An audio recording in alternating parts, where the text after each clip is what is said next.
Alors le premier vœu, c'est sûrement de voir enfin pour ce secteur des moyens à la hauteur des besoins et peut-être sûrement d'ailleurs à la hauteur des effets d'annonce qu'on a depuis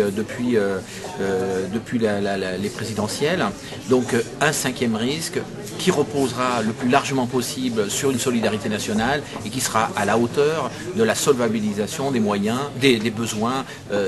exprimés de toutes parts auprès de personnes âgées qui vivent en établissement ou à domicile. Le deuxième vœu que je formulerai, et s'il est lié au premier, c'est de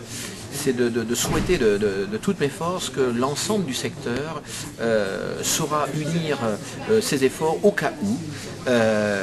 les annonces faites ne seraient que des annonces et que finalement les moyens n'y seraient pas. Donc je souhaite que, un petit peu à l'instar de ce qu'on a connu dans un élan début 2003, que l'ensemble des organisations parlent d'une seule voix, puissamment, s'allient également avec les organisations de personnes âgées pour qu'ensemble on puisse peser réellement sur cette politique vieillesse que nous appelons de nos voeux. Le troisième vœu, il sera centré sur la FNADEPA, qui a connu depuis quelques années un développement sans précédent, qui aujourd'hui est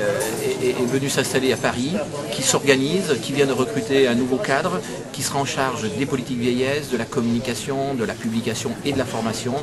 C'est une volonté forte de porter un effort considérable sur le développement pour 2009-2010, avec l'objectif de 1000 adhérents. Et je souhaite que cette entreprise, menée avec beaucoup d'enthousiasme par la FNADEPA, aboutisse.